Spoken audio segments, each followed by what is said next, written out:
ñu def petit grand B, la décolonisation de l'Indochine française, grand B, la décolonisation de l'Indochine française. Petit 1, l'évolution d'Indochine jusqu'en 1945. L'évolution de l'Indochine française jusqu'en 1945.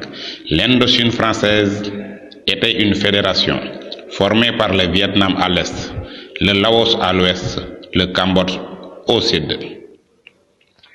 L'Indochine française était une fédération composée par le Vietnam à l'est,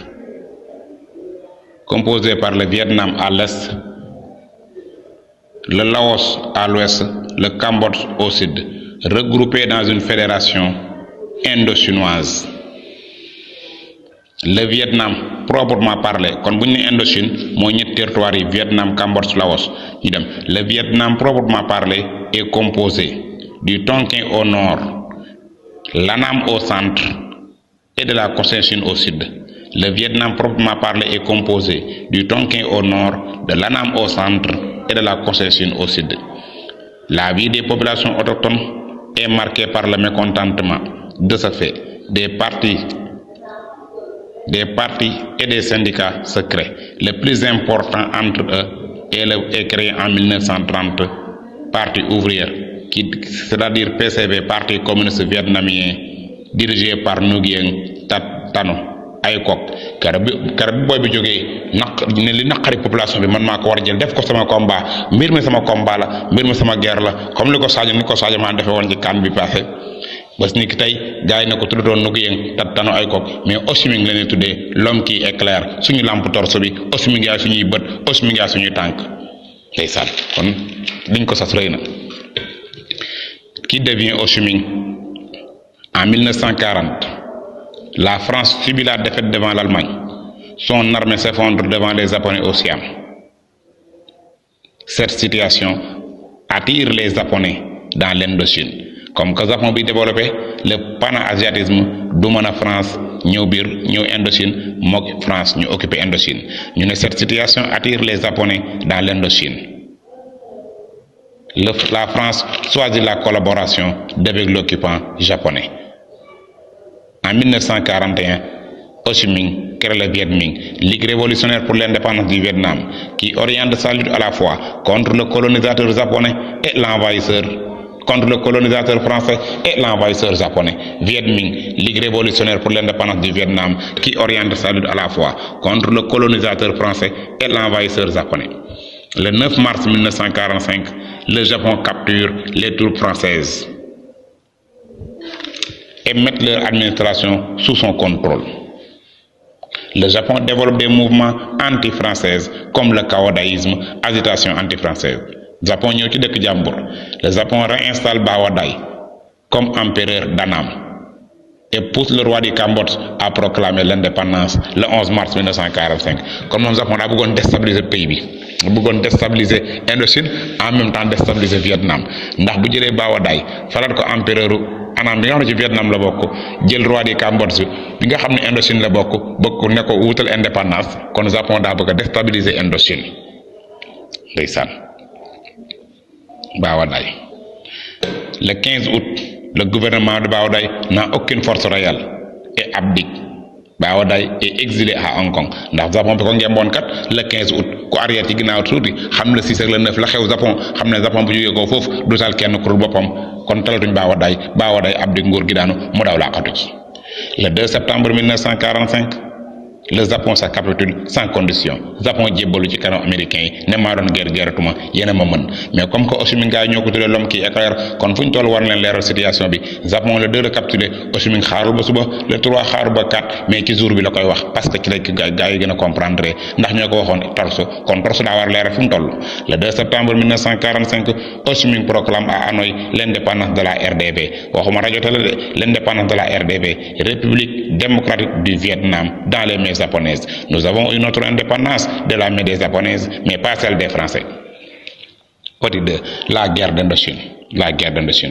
En 1946, la France tente de reconquérir le Vietnam, mais France bi fa nekkoon avant seconde guerre mondiale.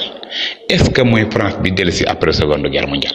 Mais France est-ce que Vietnam bi mu fa bàyyi woon moom la fekkat Vietnam bi ma bàyyi woon doon guerre ak France ak Japon daanu na kon Vietnam boobu day am doole kon France bi dellusi France bu néew kàttan la mais Vietnam bi ma fekk Vietnam bu am kàttan la kon France bi dellusi mën nañu wax France bu or la Vietnam ba ma fekk Vietnam bu ndogu la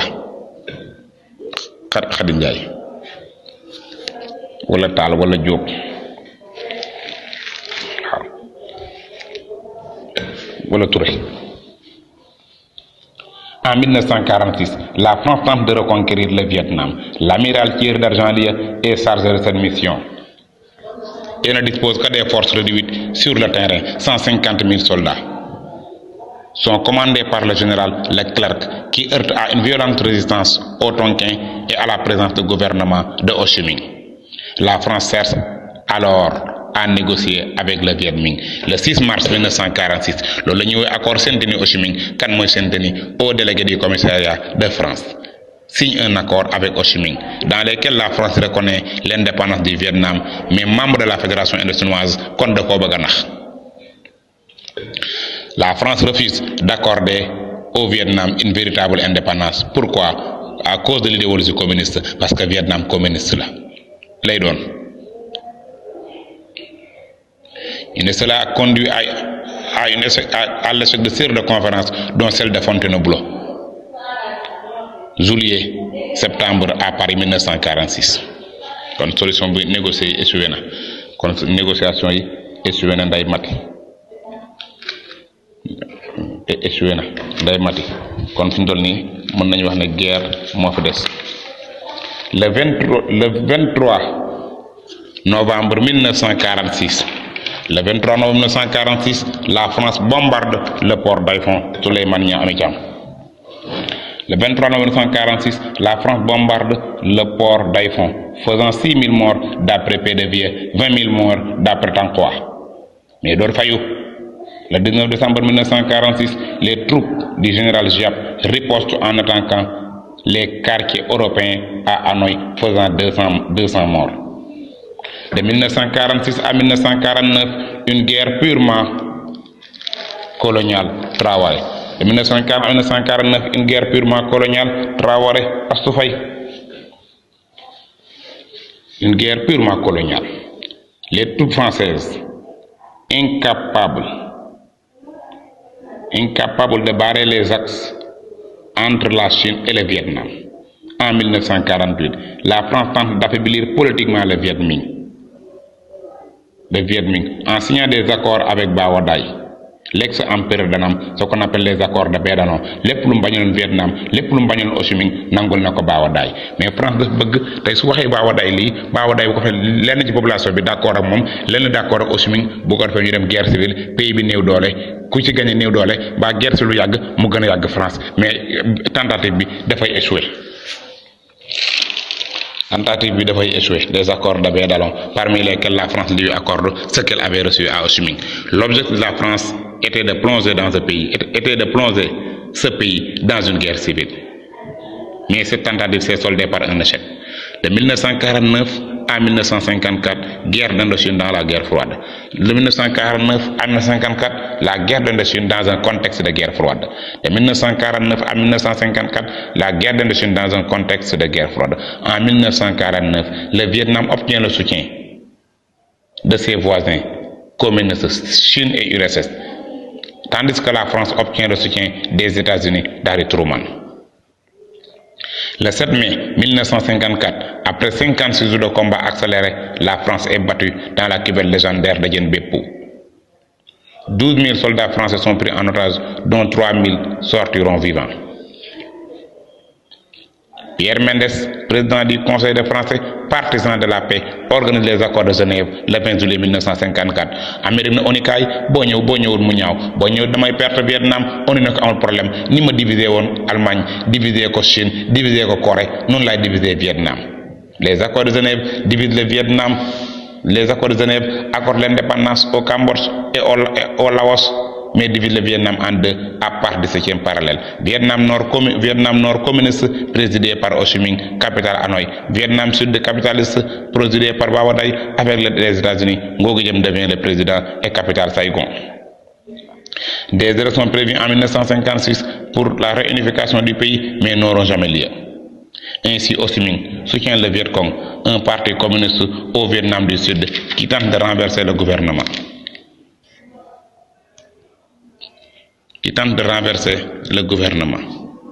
1956-1975, durant la guerre du Vietnam contre les États-Unis, les Viet Minh avaient pour slogan. Le Viet Minh avait pour slogan rapidité, audace, victoire sûre. En 1959, Eisenhower déclare: laisser l'Inde Sud aux mains des Soviétiques, c'est tourner le dos à la politique d'endiguement des États-Unis. En 1964, Ho Chi Minh bombarde un navire américain, le torpillage, qui accélère la guerre, sous la présidence Johnson, successeur de Kennedy. En 1973, les accords de Paris mettent fin à la guerre du Vietnam contre les États-Unis. Cette guerre est considérée comme la première défaite militaire de l'histoire des États-Unis. En 1974, Nixon prononce un discours qui porte son nom pour rapatrier les soldats américains engagés dans la guerre du Vietnam. Ndeysaan Vietnam yi duma Japon, ndeysaan Vietnam yi duma France, Vietnam duma na ponkal mi tër na ponkal mi ñu woy Amérique. Kon tam soo tëree filo bi tër istiso bi tër LV1 bi tër LV2 bi bag bi da nga koy tër bu neexee yàlla. Pour rapatrier les soldats américains dans la guerre du Vietnam. Léegi Vietnam du mën a Amérique mi ngi mboon Vietnam du Sud, kon Vietnam du Sud day néew doole na Japon ma ngi woon mbaawa daay ba mu daanoo noonu la Vietnam du Sud daanoo. Mais comme que Ho Chi Minh bi muy guerre moom unité du Vietnam la waxoon dee na, kon gars yi dañu mën a guerre bi ginnaawam ngir yeggal ko lam bëggoon. Le 30 avril 1975 marque la chute de Saigon. Gars yi dugg Saigon, capitale Vietnam du Sud, ray président ba ray jabar ja boole Saigon ak Hanoï muy benn capitale ñu tuddee ko Ho Chi Minh Ville ou Hanoï comme capitale. Le 2 juillet 1976 la xewoon ca Allemagne muy réunification xew Vietnam. Le 2 juillet 1976 est la réunification du Vietnam.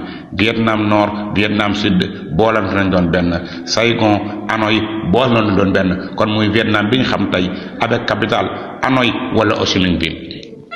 mooy Vietnam bi duma France, Vietnam bi duma Japon, Vietnam bi duma Amérique.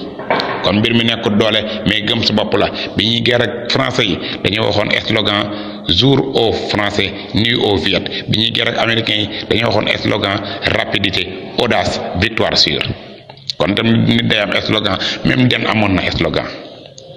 waaw même den amoon na slogan, kon nit day am slogan. Rabi Ndaw nit daa war a am slogan.